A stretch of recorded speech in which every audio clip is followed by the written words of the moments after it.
Okay, here we go again. Welcome back to Black and Magang. Stay humble and keep the excitement to learn like a newbie intern. Oke, jadi di video kali ini kembali ya kita coba bayangin, kita semua bayangin gitu ya.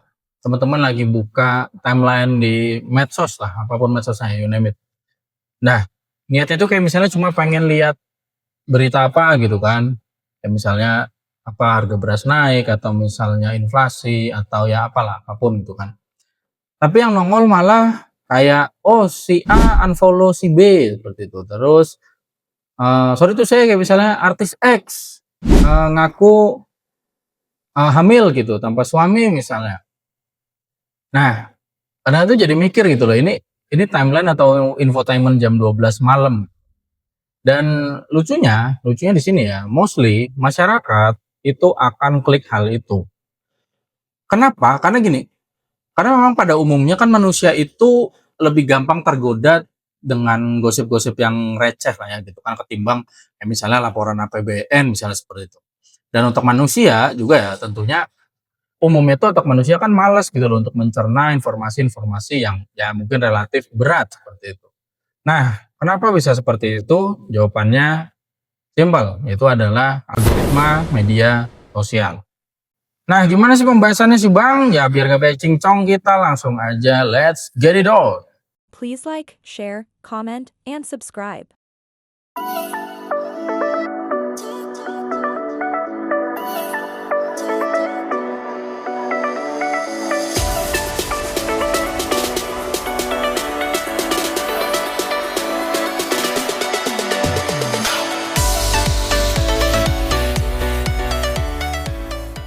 Oke, jadi yang pertama kita bahas ini ya kayak gimana sih Bang sebenarnya cara kerja algoritma media sosial itu? Jadi gini, algoritma media sosial itu simpelnya dia seperti ini ya. Jadi kayak misalnya ada konten gitu kan yang bikin orang stay lebih lama, ya berarti itu bakal ditunjukin lebih banyak. Udah sesimpel itu gitu loh. Jadi kalau misalnya teman-teman nih ya, yang lagi mainan medsos gitu kan, misalnya teman-teman sering marah, sering komen, sering ribut di suatu konten itu, algoritma media sosial itu bakal mikir, wah ini user ini loyal banget nih terhadap konten ini, ah kasih lagi deh nanti drama-drama yang baru. Nah gitu. Jadi bakal selalu disuguhin drama-drama yang baru lagi. Karena memang sejatinya algoritma itu lebih ke arah sesuatu hal yang emosional seperti itu. Jadi gini, analoginya tuh gini ya, kayak algoritma media sosial itu kayak tukang parkir. Dia nggak peduli tujuan kita mau kemana, dia tuh cuma peduli mana nih yang rame nih, mana nih yang banyak orang bakal berhenti nih gitu kan.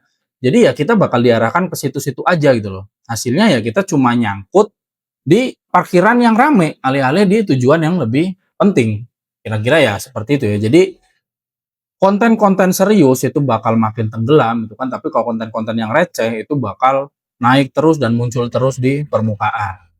Nah, sekarang kita lihat tuh adalah efeknya. Jadi di efeknya nih kita bicara tentang polarisasi dan distraksi. Gampangannya gini.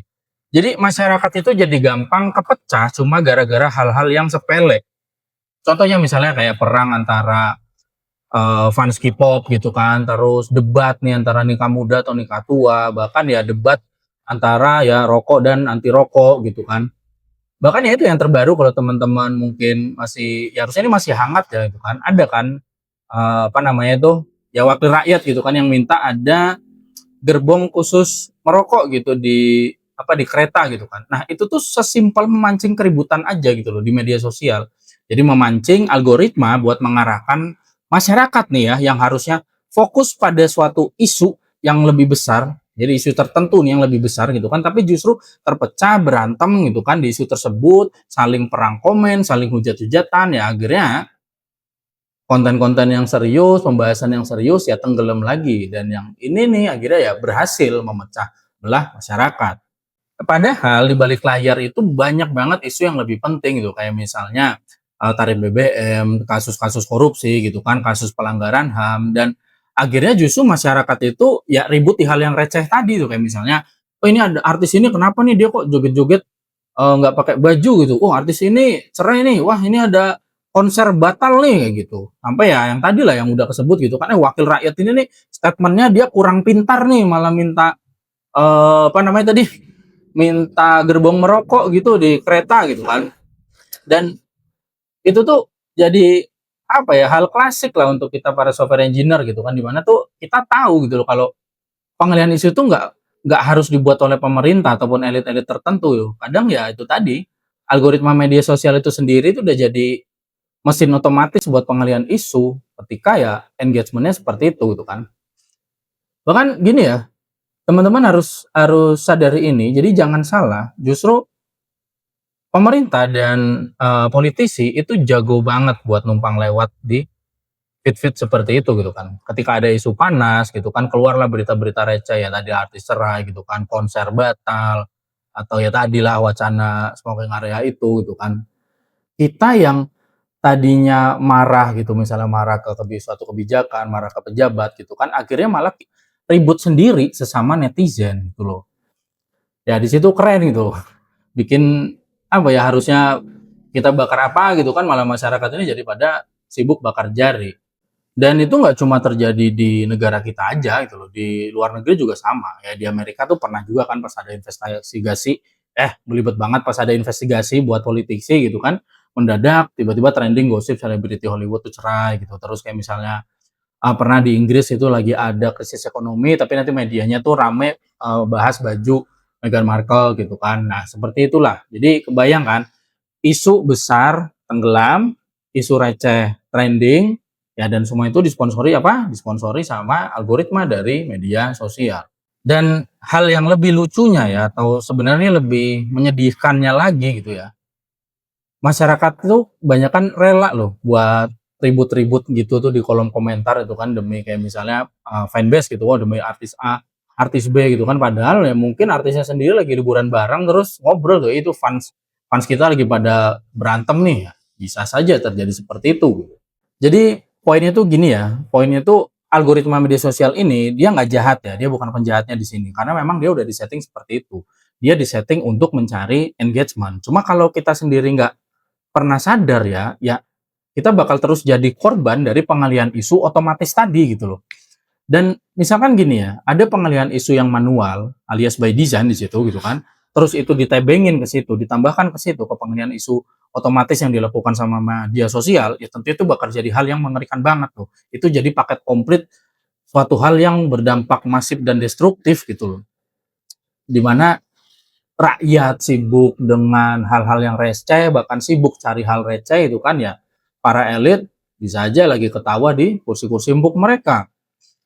Jadi gini, pesan saya tuh, sederhana ya, simpel ya. Jadi lain kali misalnya ada isu gitu kan, ada isu di apa ya, misalnya lagi rame gitu di timeline gitu kan. Nah, itu kita coba dulu nih tanya ke diri sendiri itu, "Ini nih penting nggak sih buat hidup saya?" Gitu kan. Apa ini nih cuma cilok tapi isinya gosip gitu, hal receh yang isinya gosip doang gitu kan. Atau ya kalau misalkan ini penting, ya baru diskusikan gitu loh. Nah, tapi kalau itu nggak penting, ya udah skip aja gitu.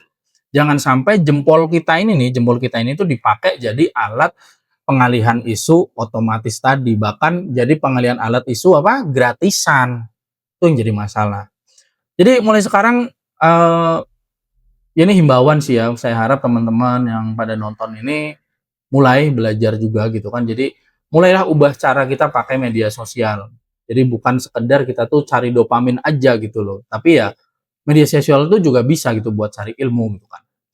Jadi bukan cuma ketawa-ketawa di konten receh gitu kan, tapi juga mau dengerin konten-konten yang serius gitu kan. Dukung terus nih kreator-kreator yang membahas hal penting gitu kan, terus kayak misalnya membahas hal-hal yang ya ada maknanya gitu kan, ada konteksnya yang jelas dan, berdampak positif gitu kan, walaupun follower mereka mungkin cuma ratusan gitu, masih ya belum ada pamornya lah, intinya dia nggak se-wow gosip-gosip selebriti dan pengalihan-pengalihan isu yang lain gitu. Karena gini ya, kalau makin banyak orang yang mulai, apa ya, mulai senang belajar gitu kan, apalagi mungkin memanfaatkan medsos ini untuk jadi tempat senang belajar, kita tuh bisa banget mengubah cara si algoritma ini, mengubah arahnya si algoritma media sosial ini gitu loh. Dan jadi bahkan yang tadinya algoritma ini mencari engagement dengan dia jadi pengalihan isu otomatis, itu bahkan bisa berubah jadi algoritma yang membantu kita untuk mencari pencerahan, seperti itu. Dan kalau misalkan itu berhasil ya, ini memang mungkin terdengar sangat utopia gitu, tapi bukan hal yang tidak mungkin gitu loh terjadi. Jadi kalau itu berhasil, mungkin suatu hari nanti masyarakat kita tuh bisa ya tentunya lebih pintar gitu kan, lebih bijak dan tidak gampang dikibulin dengan isu-isu yang receh. Nah, di situ poinnya gitu loh. Bayangin ya kalau bangsa kita ini gitu kan, bangsa kita ini tuh berubah dari bangsa yang ya tadi lah ya penggemar dopamin aja gitu kan jadi penggemar belajar. Itu kan akan lain cerita gitu loh. Itu jauh lebih keren daripada ya trending topik yang rame misalnya di media sosial seperti itu. Jadi next time teman-teman lagi buka timeline di media sosial, mulai lagi ya tanya ke diri sendiri itu kan, saya ini lagi cari dopamin aja itu kan, atau lagi cari pencerahan. Jadi kira-kira gitu aja. Thank you for watching. Salam back and magang.